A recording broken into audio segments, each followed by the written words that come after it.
Hello guys, तो स्वागत है एक न्यू वीडियो में। तो वैसे तो प्रो रेसलिंग में लगभग सभी रेसलर को रिंग में जायंट माना जाता है। अब फिर वो उनके हाइट की वजह से हो या उनके शरीर की वजह से, लेकिन कुछ रेसलर तो इतने बड़े होते हैं कि उन्हें देखते हुए कई लोगों की गर्दन में स्प्रिन आ जाता है। और ऐसे भी रेसलर है जिनको कोई उठा भी नहीं पाया। कभी कभी ये अनुमान लगाना मुश्किल हो जाता है कि असल में ये रेसलर कितने बड़े हैं, क्योंकि इनकी हाइट और वजन को अक्सर बढ़ाकर ही बताया जाता है। लेकिन ज्यादातर केसेस में बस रेसलर को देखकर ही उनके साइज का अंदाजा लगाया जा सकता है, क्योंकि वो सच में रेसलिंग की दुनिया के जायंट है। तो गाइज, आज की इस वीडियो में WWE हिस्ट्री के 5 सबसे जायंट रेसलर के बारे में बात करेंगे। तो गाइज, विदाउट वेस्टिंग टाइम चलो वीडियो स्टार्ट करते हैं। Number 1, Yokozuna. हमें उम्मीद है कि आप में से ज्यादातर लोग WWE के इस सबसे बड़े रेसलर को तो जानते ही होंगे। अपने पहले ही साल में चैंपियनशिप और रॉयल रंबल जीतकर योकोजुना सफल हो गए थे। वो पूरी तरह WWF के वफादार बने रहे, लेकिन उनके साइज के वजह से फैंस और उनके साथी रेसलर को चिंता होती थी। गाइज, 1996 में उनका वजन 600 पाउंड से भी ज्यादा था और ये साफ था कि इससे रिंग में उनकी काबिलियत पर भी असर पड़ रहा था। योकोजुना ने वजन कम करने की बहुत कोशिश करी, लेकिन 100 पाउंड तक कम करने के बावजूद भी वो WWF में फिजिकल टेस्ट पास नहीं कर पाए। 1998 में वो WWF से बाहर हो गए और इंडी सर्किट में रेसलिंग करने लगे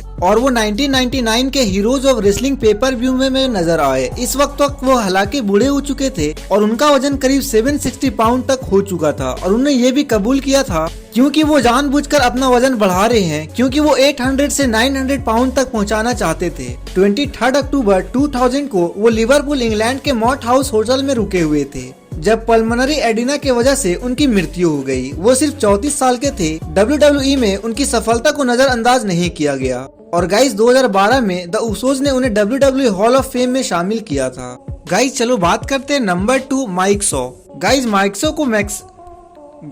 सो को रेसलिंग की दुनिया में अपने WCW के किरदार नॉर्मन द लुनेटिक और WWF के किरदार बेस्टिन बुगर की वजह से जाना जाता है। उन्होंने स्टैम्पी रेसलिंग में मक्खन सीख के तौर पर शुरुआत करी थी और वहां दिसंबर 1989 तक रहे, जिसके बाद उन्होंने WCW ज्वाइन कर लिया और केविन सेलिवन के साथ एक फ्यूड किया और यहां तक कि वो NWA चैंपियनशिप रिक फ्लेयर के खिलाफ भी एक टाइटल मैच किया था। उसके बाद वो WWF में चले गए, जहां उन्होंने फ्रेयर फर्गसन का किरदार निभाया, जो कि एक पागल मॉन्क था। इस किरदार की वजह से न्यूयॉर्क में कैथोलिक चर्च ने WWF की निंदा करी थी, जिसकी वजह से इसको हटा दिया गया था। 400 पाउंड से भी ज्यादा वजन होने के कारण माइक सो का नया नाम बेस्टिन बुगर रखा गया था, जो बस एक भारी वजन वाले आलसी का एक गिमिक था। लेकिन ये सिर्फ 1994 तक ही चला और हालांकि 1994 में उन्होंने रेसलिंग से रिटायरमेंट ले ली। लेकिन गाइज, उनके इस स्पोर्ट के लिए उनका प्यार बढ़ता ही रहा और उन्होंने स्कैंडिया मिशिगन में एक रेसलिंग एकेडमी भी शुरू करी थी और इसके साथ ही एक कैसीनो के लिए पब्लिक रिलेशन और सिक्योरिटी में भी काम किया था। और गाइस, 2007 में माइक WWE में एक बार और दिखे जब उन्होंने रॉ के 15 एनिवर्सरी स्पेशल इवेंट में हिस्सा लिया था। लेकिन ये उनका आखिरी अपीयरेंस था, क्योंकि 11 सितंबर 2010 को 53 एज की उम्र में उनका देहांत हो गया। उनकी मौत के कोई कारण नहीं बताया गया, लेकिन शायद इसकी वजह उनका मोटापा ही रहा होगा, जिसकी वजह से उनके हार्ट अटैक के रिस्क बढ़ गया था।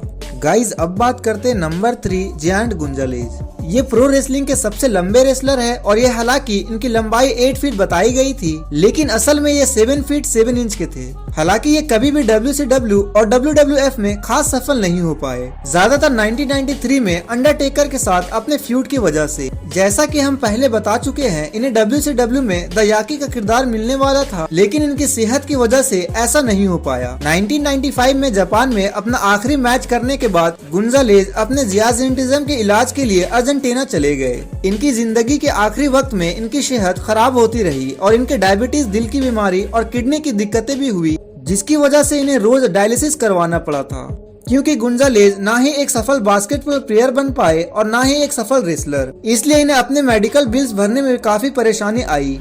अच्छी बात ये थी कि अर्जेंटीना बास्केटबॉल फेडरेशन में इनके बिल्स और बाकी आराम के लिए फंडरेजर किए गए थे। 22 सितंबर 2010 को गोंजालेज को हॉस्पिटल में एडमिट किया गया, लेकिन सिर्फ 44 साल की उम्र में ही उसी दिन उनका देहांत हो गया।